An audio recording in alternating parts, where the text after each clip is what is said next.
everybody, j'espère que vous allez bien, c'est Chloé, je suis en folie, enfin. Et j'espère que vous aussi.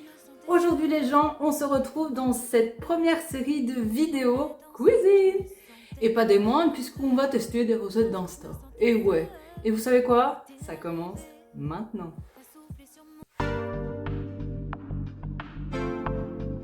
Et pour cette première recette, nous allons faire des wraps healthy, express et tout. Donc voilà, vous aurez très peu de temps à y consacrer avec des produits que tout le monde a chez soi plus ou moins. N'hésitez pas à évidemment adapter en fonction de ce que vous avez dans votre frigo pour éviter le gaspillage alimentaire parce que c'est nul. Voilà. Pour ce faire, vous aurez besoin évidemment de galettes Wax. Ici j'ai pris de la farine de blé basique parce que normalement c'est de la complète, mais François il n'aime pas en fait les wraps complets et moi le gaspillage alimentaire j'aime pas, donc voilà, j'ai fait comme ça on fera une autre recette avec des wraps comme ça. Donc voilà, donc elle avait dit une carotte râpée. Donc une petite carotte, voilà. Normalement c'est du fromage blanc, mais moi je n'en ai pas. Comme j'étais malade, je me suis dit de toute façon je vais pas en manger, donc ce serait du gaspillage. Oui, on est vraiment dans le thème du gaspillage hein, là. Donc j'ai pris du cottage cheese, je pense que ça peut être très très bon. Il faut 2 œufs durs, j'aurai plus qu'à les écaler. Et de la mâche. En salade de blé, c'est pareil. C'est pareil. Donc, on commence directement par nous occuper de la carotte. Donc, j'ai coupé les extrémités. Je vais venir frotter avec l'aluminium pour essayer de retirer la peau. Bon, ça fonctionne, mais c'est pas terrible. Mais là, j'ai pas trop d'autres solutions. Et on va venir râper.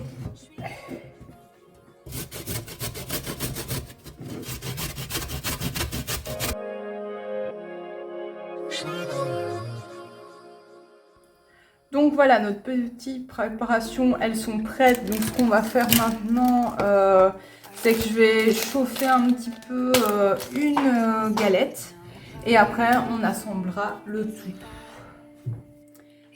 Et voilà, nous sommes partis. Donc je vais d'abord mettre le cottage cheese. Je vais mettre ça à peu près moi, sur principalement au milieu. Moi, je vais un peu en mettre en haut et en bas pour vraiment donner du goût. Ce que j'aime bien mettre, c'est de la ciboulette sur le cottage cheese. Je trouve ça incroyablement bon. Donc je vais mettre de la salade.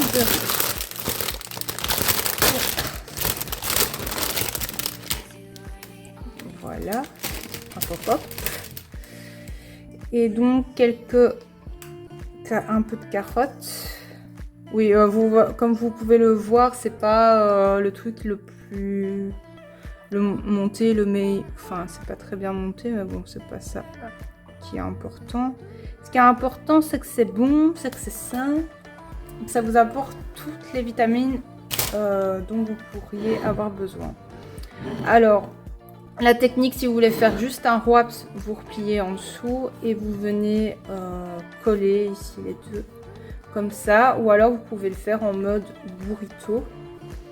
Et là du coup vous prenez et vous venez, non c'est dans l'autre sens, attendez, alors j'ai toujours du mal, et vous venez rouler comme ça. Et l'avantage c'est vraiment que ça fait quelque chose de fermé. Et donc comme ça on va passer à la dégustation. Allez, bon appétit.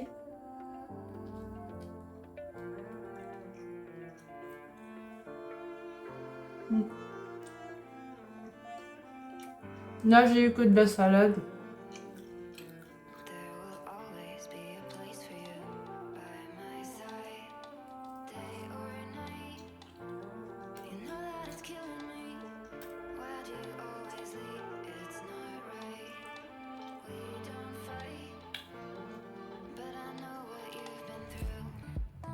Ben en fait je sais pas. Je suis un peu déçue parce que ça n'a pas vraiment beaucoup de goût. Et peut-être je me dis qu'on aurait pu mettre une petite sauce ou faire une petite sauce, je sais pas trop.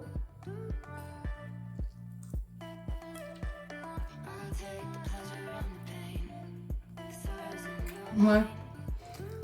Maintenant le problème, c'est que je ne sais pas si vraiment ça n'a pas de goût ou si c'est moi, comme j'ai eu le Covid et que j'ai une petite altération de goût et d'odorat. Si c'est à cause de ça en fait que je ne sens absolument pas le goût. Maintenant j'aurais peut-être dû épicer un peu.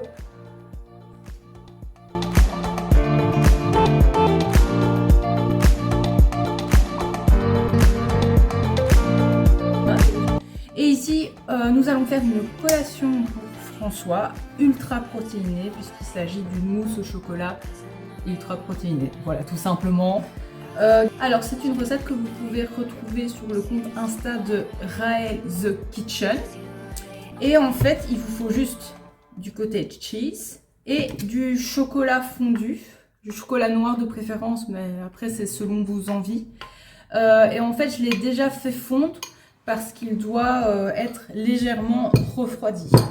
Donc, pour ça aussi, vous aurez besoin d'un mixeur ou d'un blender, enfin peu importe ce que vous avez chez vous en stock.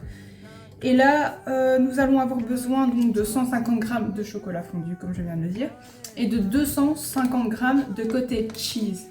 Maintenant, n'hésitez pas à doubler, tripler les portions ou à justement diviser par 2. Oh! Ah, je m'attendais pas à cette texture. Bon, super. Du coup, allez, on y va. Hop! Normalement, c'est un pot de 400 g. Et le côté cheese, c'est extrêmement intéressant parce que c'est plein de protéines. Là, vous avez 24 g de protéines pour 100 g. Donc c'est quand même vachement... et c'est quand même beaucoup. Et ça, c'est vraiment génial. Désolée pour le bruit. Donc voilà, je vais voir si il a refroidi. Je touche pas, hein, je suis au-dessus. Ouais, en fait, je ne sais pas comment ça va se passer parce que si on le laisse trop refroidir, vous savez, il va figer. Donc c'est un peu, même où ça fume plus. Donc je pense que ça pourrait être bon. Donc voilà, tout simplement, vous mélangez. Donc ici, nous allons mixer pour obtenir une texture plus homogène. Hop, je branche et on est parti.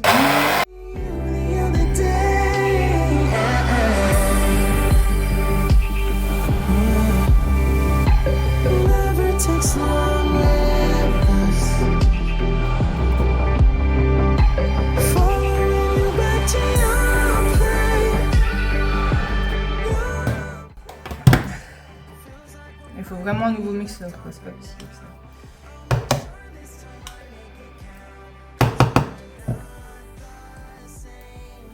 Bon, je pense que le problème, les gens, c'est qu'en fait, j'ai mis dans un récipient qui n'est pas du tout adapté. Et là, je pense que le chocolat, il a figé trop vite. Donc, je pense que je vais rajouter un petit peu de lait de soja pour essayer de fluidifier le tout, quoi. Là, c'est pas possible. En plus, il y a rien comme quantité. Bon, ça, il va pas savoir faire la semaine, hein.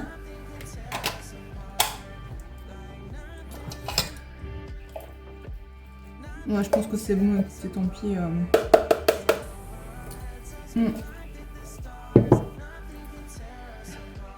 Donc maintenant, je vais juste transvaser dans des pots.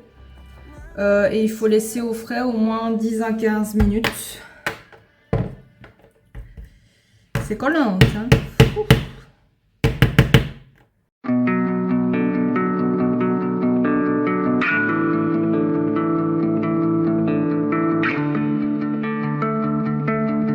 Donc on se retrouve pour la troisième recette et aujourd'hui on va s'occuper du petit déjeuner alors qu'il est 13h à peu près. Donc voilà, hein, je ne suis pas du tout en avance les gens, mais bon, c'est pas grave. Et nous allons faire des biscuits petit déjeuner qui sont proposés sur le compte Insta de Ginny.healthylife. Donc c'est parti. Pour cela, vous aurez besoin de 80 g de flocons d'avoine, de 70 g de farine, voilà, de 15 g de graines, peu importe, des graines de lin, de courge, enfin ce que vous aimez.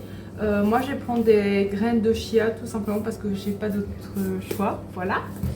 On va avoir 20 g de sirop d'agave ou de miel. Moi le miel j'aime pas du tout, donc sirop d'agave. 25 g de pépites de chocolat. Bon ça c'est vraiment optionnel, hein. Donc voilà. Donc là j'ai un peu coupé le chocolat.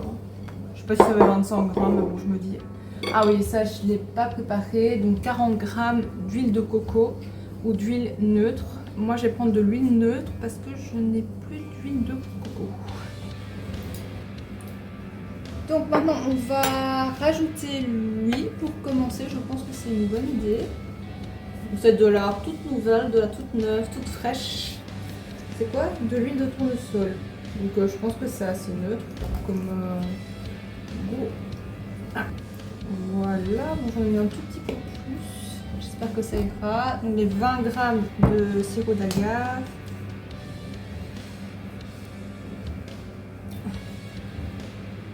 Si vous voulez en mettre moins, n'hésitez pas à en mettre moins. Hein. Évidemment, c'est toujours vous qui décidez de comment vous voyez les choses. Et là, je vais rajouter donc du lait de soja. Tout frais aussi, voilà. Je viens juste de l'ouvrir, donc il faut 3 cuillères à soupe. Je savais pas si je l'avais déjà dit. Ok, et maintenant donc, on remue bien tout ça. Je vous avoue que je suis pas très rassurée par le fait qu'il y a de l'huile dedans. Je vous avoue, je trouve ça un peu bizarre. Mais bon. Ah, franchement, ça se mélange hyper bien comme vous pouvez le constater ici. Je vais rajouter les pépites de chocolat maintenant. Voilà, et on verra pour combien de biscuits cette recette convient. Ici, c'est noté que c'est pour 10 à 12 biscuits selon la taille des biscuits, la taille que vous leur donnez. Ouais, ben, je trouve ça bien. En vrai, parce que vous n'utilisez pas énormément d'ingrédients, je trouve. C'est des ingrédients qui sont assez sains. Bon, peut-être un peu plus les graines de chia, le sucre. N'hésitez pas à remplacer le sucre par exemple du sucre de canne liquide, du miel, comme je vous l'ai dit. Hein, ça, c'est ce qui était conseillé. Et donc là, on va laisser reposer un peu. Mais je ne sais pas si c'est au frigo. Non, ça devrait aller. Alors, une dizaine de minutes plus tard, ça a quand même pas mal gonflé. Hein. C'est pas mal tout ça. Hein. Là, en fait, j'ai attendu juste que mon four soit préchauffé. Comme ça, c'est bon, je ne vais pas me prendre la tête à attendre avec des biscuits déjà faits en mode qu'est-ce que je fais? Je m'ennuie. Voilà. Donc, tout simplement, il faudra faire à peu près des formes, ce que vous voulez. Hein. Voilà, mais on va suivre les biscuits de déjeuner typique, un peu forme ovale, mais pas vraiment. Enfin bref. Donc, on va faire des petites boules. Donc ça, vous pouvez faire avec une cuillère ou avec vos mains. Et moi, je déteste toucher la nourriture. Donc, ce sera avec 2 cuillères. Ça me permettra de reprendre à chaque fois. Enfin, de ne pas en laisser sur la cuillère. Ouf, je suis fatiguée, moi, aujourd'hui. Je me suis réveillée vers 5h45 du matin. Pourquoi ? Parce que Chlo, elle avait mal aux pieds. Et vous savez pourquoi? Parce que c'est ça en fait qui est drôle. Enfin, drôle. C'est ça vraiment qui est dingue, c'est qu'hier, je suis restée un peu trop sur mes pieds. Et du coup, aujourd'hui, disons tout simplement que j'en paye le prix. Donc voilà, c'était juste pour vous montrer qu'effectivement, il y a toujours des conséquences aux actes et tout ça. Mais bon, moi, j'avais envie... ils ont installé le pelé hier, moi j'étais trop contente et tout, il faisait bien chaud, je me dis ouais vas-y, je suis trop chaude de cuisiner et tout, je me dis ouais je vais laisser François tranquille, je vais faire la vaisselle et tout, bref j'étais vraiment trop bien dans ma peau, dans ma tête. Bref, j'étais bien. Et donc j'en ai profité. Mais le problème c'est que mon corps il a pas apprécié quoi. Il était pas prêt pour ça. Apparemment, donc voilà, du coup je me fais punir par mon propre corps, c'est super. Ouais. Donc quand je vous dis que je peux pas faire ce que je veux, que parfois je n'ai juste pas le choix, c'était pas une blague, c'est vraiment la pure vérité. Oula, ça se...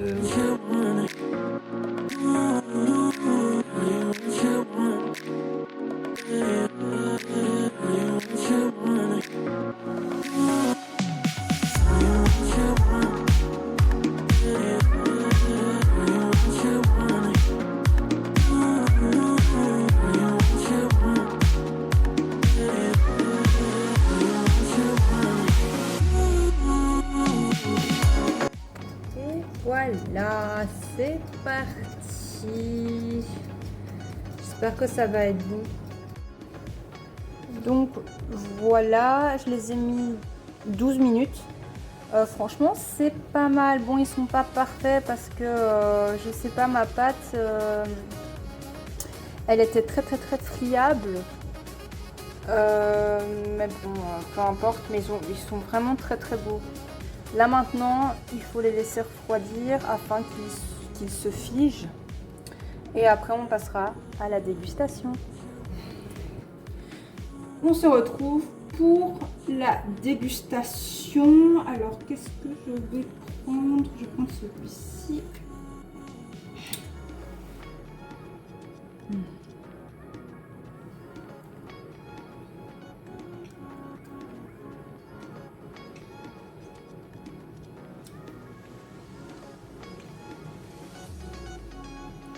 Évidemment, ça manque un tout petit peu de cuisson. C'est plutôt bon. Au moins, c'est pas sec. J'avais très peur que ce soit sec, mais c'est pas le cas. Donc c'est plutôt plus ou moins réussi, on va dire.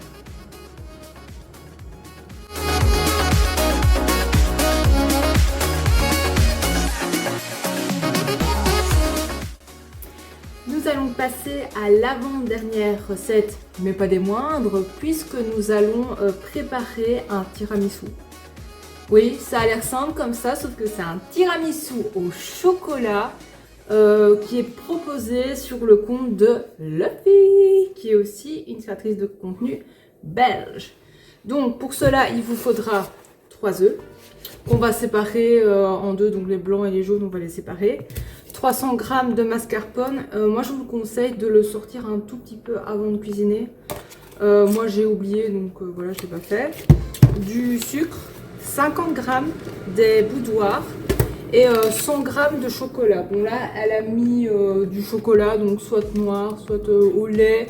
Si vous avez vraiment envie, si vous aimez le chocolat blanc, pourquoi pas faire avec du chocolat blanc, hein, voilà. Donc ce que je vais faire, c'est que je vais séparer les blancs des jaunes et après on va s'occuper donc des jaunes dans un premier temps qu'on va mélanger avec le sucre. Mais bon, vous allez voir tout ça.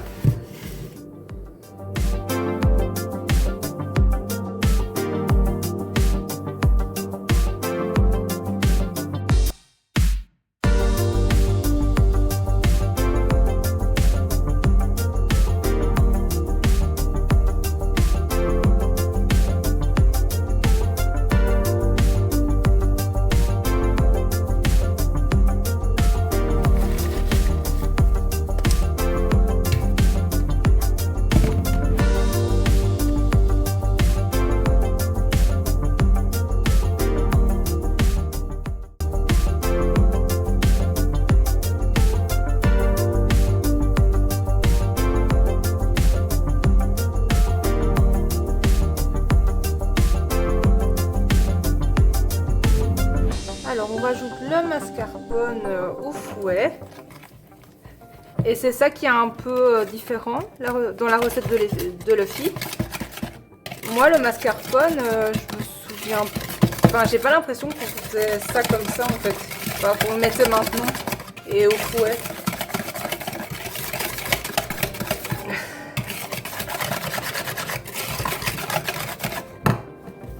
rajoutez les 300 g de mascarpone comme ça au fouet, hop, à votre aise. Puis ça fait un mal de chien. Et moi j'ai pas de muscles en fait dans mes bras. C'est trop dur. Ah.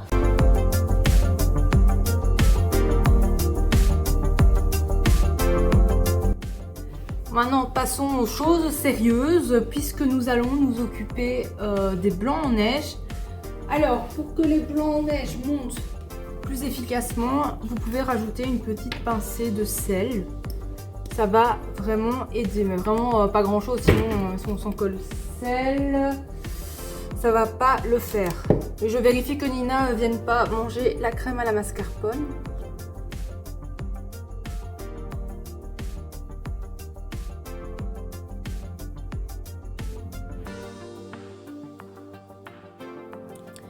Donc on va incorporer les blancs en neige. Ce que Philippe Etchebest fait, c'est qu'apparemment il prend une première et il va vraiment le faire au fouet assez rapidement.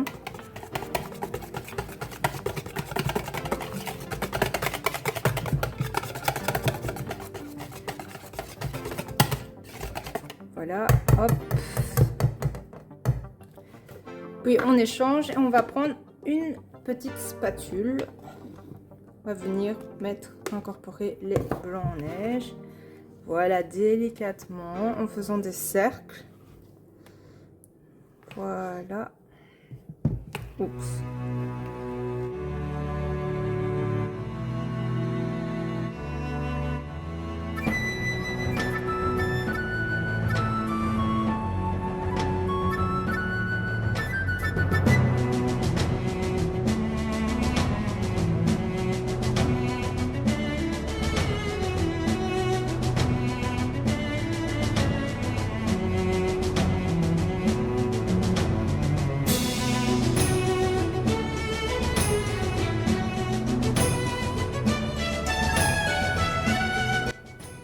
Donc on va passer au montage. Pour ça moi j'ai pris un plat comme ça qui est assez haut.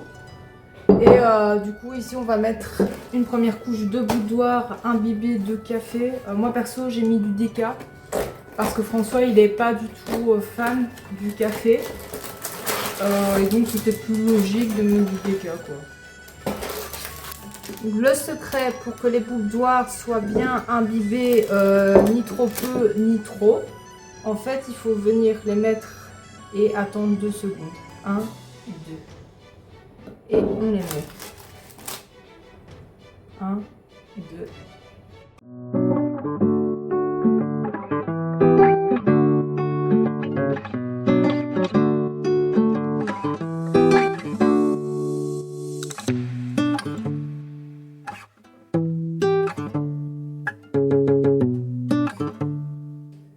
Voilà, on va venir mettre une couche de crème mascarpone. Voilà, hop. Une belle couche hein, quand même.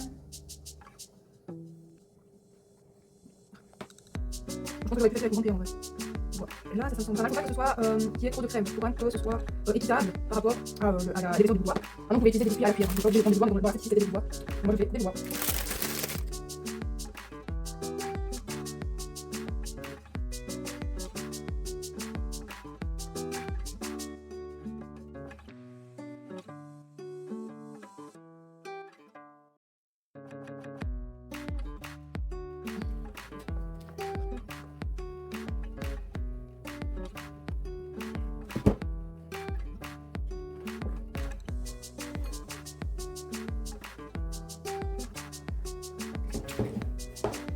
Et là ici vous allez venir rajouter la couche de chocolat fondu.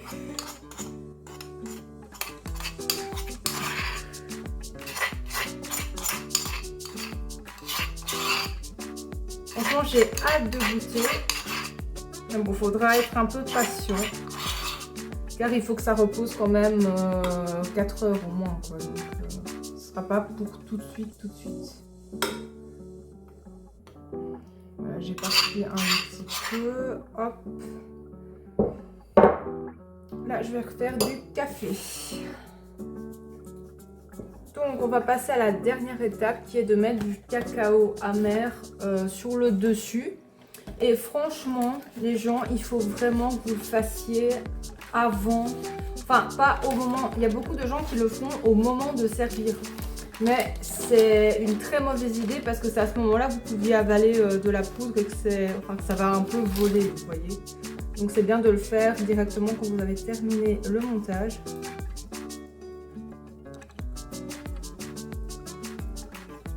Et voilà. Du coup, ça va partir pendant 4 heures au frigo. Et puis, je vous retrouverai pour la dégustation. Et nous voilà pour la dégustation. Il est à peu près 20h15, on va dire. Et là, je vais goûter. Donc, on va goûter ça. En tout cas, il a l'air très très bon. La crème, elle a bien pris. Ça, j'avais un peu peur, je vous avoue.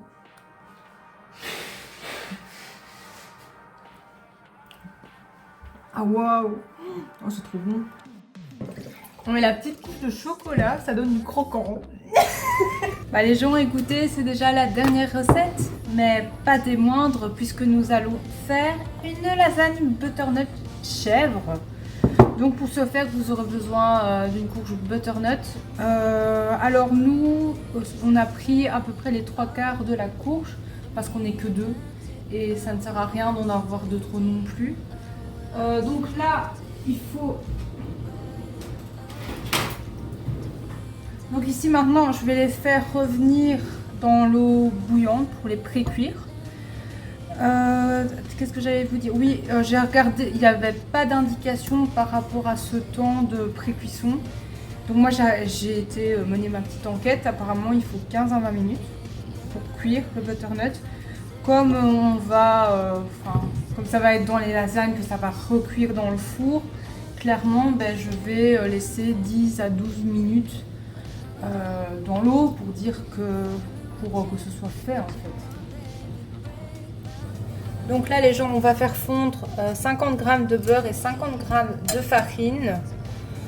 Voilà, à feu doux. Donc là, j'ai mis 4,5 et voilà, on va attendre. En vrai, moi d'habitude, je mets d'abord le beurre que je fais fondre et puis je rajoute la farine. Mais à chaque fois, la béchamel, ça prend une plombe.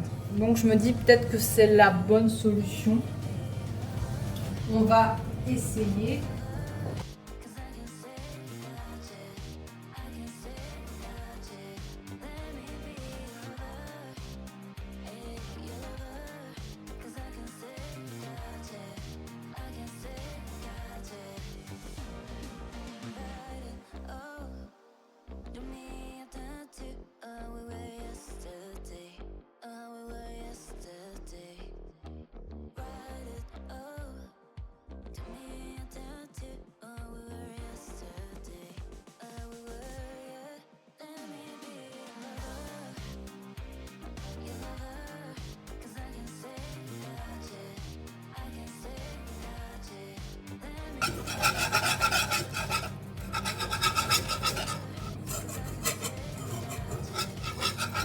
Là, ça me semble pas mal, donc on va rajouter le lait. Donc il faudra 60 centilitres. Et ben voilà, j'en ai plus partout, c'est parfait.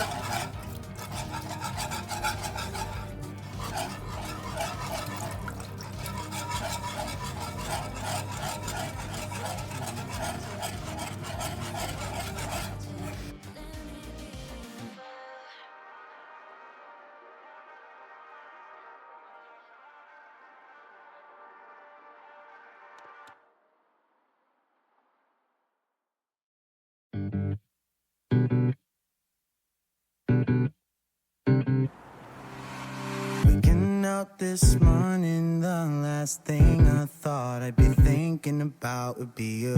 I opened up the blinds and saw your hair tie on my windowsill. Not gonna lie, haven't talked to you in a while. What if I just hit you up? Would it still feel the same?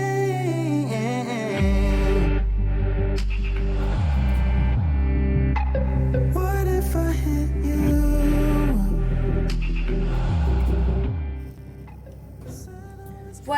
enfin, après ça, vous pouvez épicer votre béchamel. Moi, je vais juste mettre du sel parce que mon beurre n'était pas salé.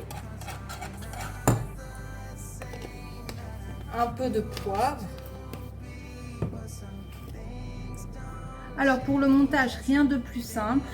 Ici, je vais commencer par mettre une petite louche de béchamel dans le fond de mon plat.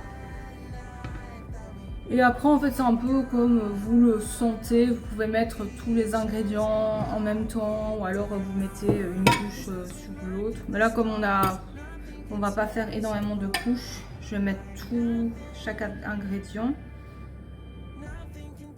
Ouais. Hop, hop, hop. Donc là, je viens... Ah, c'est chaud. Je viens de mettre la courge butternut. Et là, je vais mettre un petit peu de chèvre, comme ça, en bûche, quoi. Alors, je me suis trompée. J'étais persuadée que c'était en bûche parce que moi, j'en avais déjà fait. Et clairement, c'était avec du chèvre en bûche. Mais en fait, c'est avec du chèvre frais. Parce que c'est une recette qui vient du compte Insta de Chavroux. Qu'est-ce que c'est Chavroux? Du chèvre. Donc voilà, évidemment, je n'ai pas pris la marque Chavroux parce que je suis pauvre. Donc voilà. Et après, vous mettez les petites feuilles de lasagne. Ben ici, on va en mettre 2, c'est parfait. Oh, elles sont très bien celles-ci. Voilà. Feuille de lasagne qui n'est toujours pas de la marque. Hein. Mais bon, ça n'a aucune importance. L'important, c'est que ce soit bon. Donc voilà. Ouais, moi, je ne suis pas à me casser la tête, à prendre des marques. Ça, franchement, il y a des trucs. Il y a des choses avec lesquelles je suis d'accord. Mais il y a des choses, c'est totalement... Enfin, c'est pas la peine de prendre des marques. Voilà. Et on met un peu les petits courges butternut. Moi, je comptais faire 3 étages, donc ça va être parfait, je crois. Franchement. Et voilà ce que ça donne. Bon, ça ressemble à rien. Bon, clairement, si je peux vous donner un conseil, ne faites pas votre béchamel trop liquide, parce que là ça ne va pas, ça ne tient pas en place. Il n'y a rien qui tient. C'est pas possible. Et je me demande si les lasagnes sont vraiment cuites. Ah ouais, c'est cuit. Mais c'est cuit, hein, mais bon, ça reste pas en place, quoi. C'est juste ça. Mais sinon, je ne sais pas si c'est bon. On va goûter. Je crois que le butternut, il est pas assez cuit. J'aurais peut-être dû le cuire à fond. Moi, je trouve que ça va.